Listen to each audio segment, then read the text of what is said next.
Les gendarmes comptent sur l'effet de surprise. En quelques secondes et en silence, ils investissent le camp.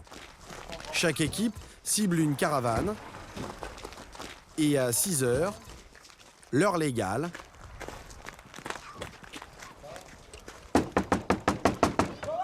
gendarmerie, ouvrez la porte!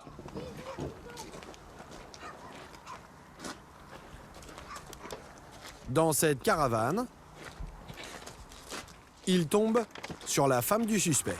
Bonjour madame. Il est là? Il est où madame? Je sais pas. Vous êtes bien sa femme? Ah oui? Vous savez pas où il est? Non. Il est parti cette nuit? Ouais. Il avait quoi comme véhicule? Malheureusement, son mari n'est pas là. Il serait parti en pleine nuit avec sa camionnette. Pour vérifier, les gendarmes fouillent les alentours dans les moindres recoins. Madame, s'il vous plaît, vous ouvrez qu'on vérifie. Chaque caravane, D'accord. chaque camion est inspecté. Mais le suspect reste introuvable. Il faut dire que l'homme se sait sans doute recherché et doit connaître sur le bout des doigts les pratiques des gendarmes. Ils ont l'habitude d'être interpellés. Le problème, c'est qu'ils partent parfois bien avant l'heure, comme ça, quand on arrive, c'est trop tard. Mais c'est pas grave, on va continuer. De toute façon, on va mettre en place un autre dispositif et puis on va essayer de l'avoir quand même aujourd'hui. On va pas s'arrêter là. Bruno ne baisse pas les bras. Il a une idée en tête, tendre un piège au suspect. En racontant un petit mensonge à sa femme. Je m'en vais. Je reviens même pas ici, de toute façon, ça c'est clair. Je ne vais pas perdre mon temps. Je m'en vais, je l'attends à la brigade plus tard midi. Hein? D'accord? Ok. Merci. Je vous remercie, au revoir. L'enquêteur affirme qu'il rentre à la caserne. En réalité, il n'a pas l'intention de lever le camp aussi facilement. Il va mettre en place une souricière, persuadé que le suspect reviendra une fois le danger passé. On va se poser pour chauffer l'entrée du camp, voir si le camion rentre. Le psyg local garde la partie de l'arrière. Toi, tu te gardes sur le carrefour. Et puis voilà. Les gendarmes quittent les lieux, comme si l'opération était terminée.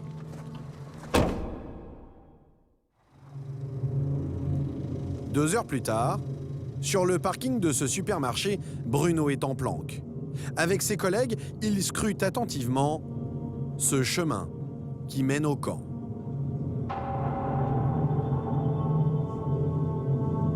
Si on le voyait, il y a le psy qui est pas très loin pour nous prêter renfort et aller l'interpeller dans la matinée. On va essayer cette tactique-là. Après, à midi, on prendra une décision, on se réorientera, on verra bien. Levé depuis 3 heures du matin, les gendarmes commencent à trouver le temps long. Je suis limité, mais c'est pas possible. On n'a vraiment pas de bol.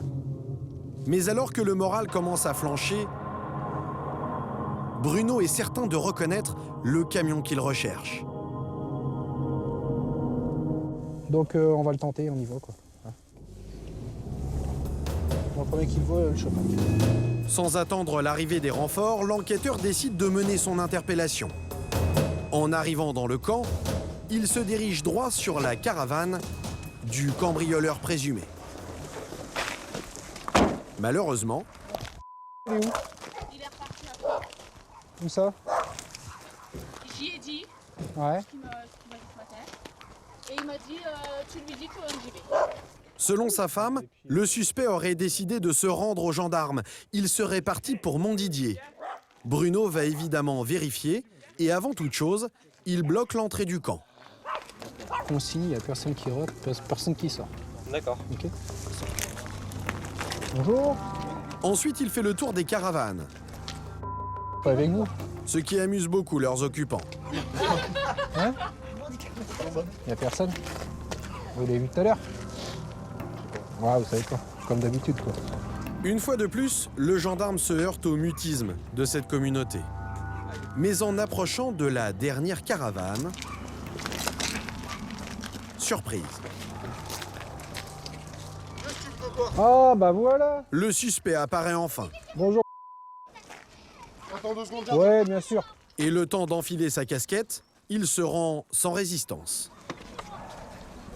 Ah, Pourquoi t'es venu avec tout ça? c'est T'aurais pour la venu tout seul? sécurité. Bah, C'était c'était pas pareil. possible, t'étais pas là. Bonjour déjà. Bon, j'ai besoin de t'avoir. Ouais, pourquoi? Tu permets que je t'explique, non? Vas-y, je t'écoute. Bon, déjà on va se mettre sous le côté là. Viens.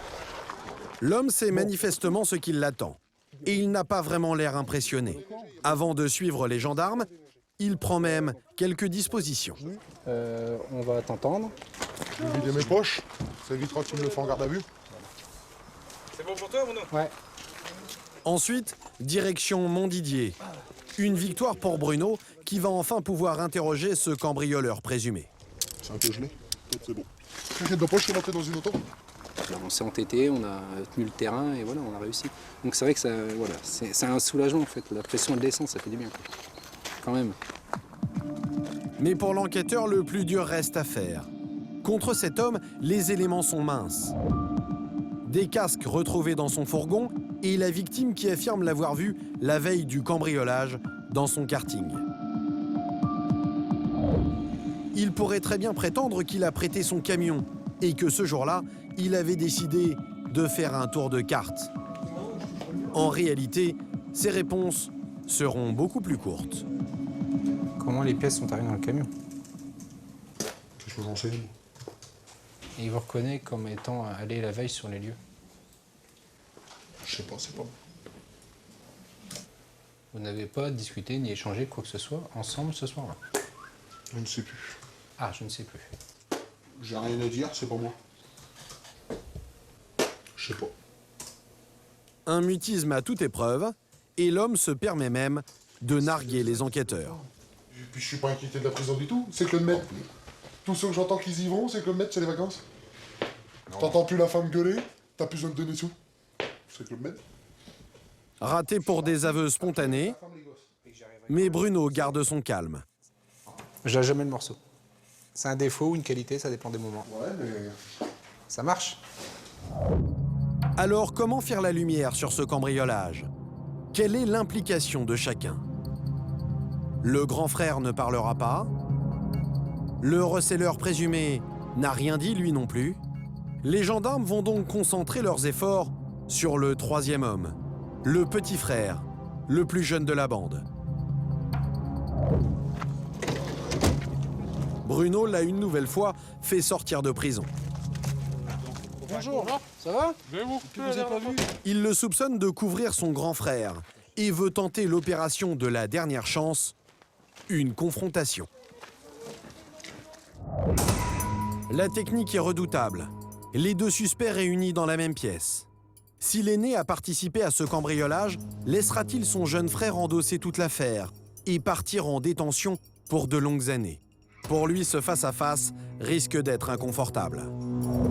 Mais avant cette confrontation, pour mettre toutes les chances de son côté, Bruno va travailler au corps le plus jeune des deux suspects. Pour qu'il cesse de couvrir son frère et ne paye pas seul devant la justice. Honnêtement, qui a pété le karting? Franchement, non, je peux pas. Ah, parce que tu peux pas dire que c'est ton frère. Ton frère, il est reconnu la veille sur les lieux. La veille, il était avec un gamin. Eh, reconnaître les lieux. C'est toi qui vas encore prendre alors. Le jeune homme résiste encore et toujours. Alors les gendarmes vont dégainer un argument de poids. Ils viennent d'apprendre que sa femme attend un bébé. Le choix est terrible. S'il livre ses complices, la justice sera clémente. Dans le cas contraire, il ne verra pas naître cet enfant. Ton fils ou ta fille, il aura l'occasion de voir son papa pendant ses 4 premières années de sa vie, entre 4 barreaux. Tu crois que c'est normal? Tout ça pour protéger ton frère, pour un cambriolage qui va lui rapporter peut-être que du sursis. Le jeune homme montre soudain des signes d'inquiétude. Il finit même par éclater en sanglots. Je vais être franc. Ça, je te raccule. Perso, moi, j'ai rien à voir là-dedans. Moi, je suis en train pour faire plaisir à lui qui a là. Et puis là, je vais répondre pour faire plaisir à lui. Non, Ah oui, arrête de faire plaisir. là, c'est pas la même peine. essaye de lui faire comprendre. Là, mon Mais avis, là, pour de faire, je suis là, j'ai jusqu'à 7 ans. Bah oui. là, mon avis, il faudrait que tu commences à faire plaisir, c'est à ton épouse et puis à ton enfant qui arrive. Cette fois, le petit frère semble à point pour la confrontation. Bon, bah, écoute, on va faire la mise en présence. D'accord? T'essuies tes yeux là, t'arrêtes qu'ils soient rouges. Bruno reprend espoir. Le jeune homme va peut-être enfin faire des révélations. Il commence à craquer. Parce qu'en fait, ça fait. Là, il est en prison parce qu'il couvre son frère. Et là, il dit, là, honnêtement, il dit, c'est qui a cassé. Ah ouais. Mais il veut pas le dire parce qu'il en a peur. Fais attention, si l'autre il commence à faire le briou enfin, s'il commence à pleurer tout devant son frère, ou qu'il commence à dire ouais c'est bon, dis que c'est toi, etc., il va peut-être pas bien réagir non plus, donc on va mettre du monde derrière. D'accord ? Ça marche. On va préparer ça tout de suite, puis on va le décanter, tant qu'il est chaud. On va faire une mise en présence avec ton frère. Vas-y, fais. C'est une confrontation sous haute tension qui commence. Et en effet, à peine les deux frères dans la même pièce, une gêne évidente s'installe. Ils n'échangent pas un regard. Les premiers mots du plus jeune sont à l'intention du plus âgé. Comme s'il lui gâchait la vie depuis des années. Il ferait mieux de me laisser tranquille. Il ferait mieux de te laisser tranquille. Rien, c'est entre points. Bruno compte bien profiter de ce malaise. Alors il se garde d'intervenir dans ce règlement de compte familial. Faut dire à la maison. Je t'ai envoyé un carnet de table. Ouais, déjà, si j'y suis, c'est parce que t'as pas dit la vérité. Non, si tu y es, c'est pour le... Ouais. T'aurais précisé aussi que tu y as été 2 fois et pas une. Un échange incompréhensible pour ceux qui ne connaissent pas l'affaire. Mais le message est clair, le jeune homme serait en prison à cause de son grand frère. Bruno sent que c'est le moment de revenir à son propre dossier. Comment expliquez-vous que nous trouvons du matériel volé dans votre camion et dans celui de votre frère? C'est possible que c'en ait un de la place qui l'a mis dans mon camion. Parce que moi, comme vous avez vu, mon camion, c'est un plateau bâché, il n'y a pas besoin de clé pour mettre dedans. Vous connaissez-vous des ennemis de nature à vous mettre en cause dans un vol que vous n'auriez pas commis? Voilà. Voilà les seuls ennemis qu'on a. C'est nous. La police. Le grand frère continue à fanfaronner, au grand désespoir du petit, bien conscient de la peine qu'il encourt. Il y a des choses à préciser que ça évite la prison aux gens. On va te forger un peu faire un petit arrière. T'as lu le code pénal? Non. Non. Tu sais combien là? 7 ans. T'as qu'à lire le code pénal, tu verras. 7 ans, si c'est reconnu que c'est toi. T'as déjà dit, tant que tu fermes ta gueule, t'as un pied dehors, un pied dedans. Ouais. Dehors, maintenant. Bon, pour l'instant, je vais les deux dedans. Eh, stop. Le petit frère semble à bout de nerfs et finit par lâcher cette phrase qui ressemble fort à un appel à l'aide. De toute façon, si t'as quelque chose à voir dedans, ou si t'as fait quelque chose ou que t'as pas fait, dis-le. Dis-le. J'ai rien fait du tout, moi. Voilà, si tu l'as pas fait, tu le dis que c'est pas toi. Si tu l'as fait, tu te dis. C'est tout. Tu me prends pour qui? C'est pas compliqué. Mais le grand frère ne lâche rien. La loi du silence finit encore une fois par triompher. Vous allez raccompagner le jeune homme dans le bureau, on fera signer individuellement les PV. Bruno ne saura sans doute jamais ce qui s'est vraiment passé la nuit des faits. Je prends au tribunal, on verra là-bas. Et l'enquêteur n'est pas vraiment surpris.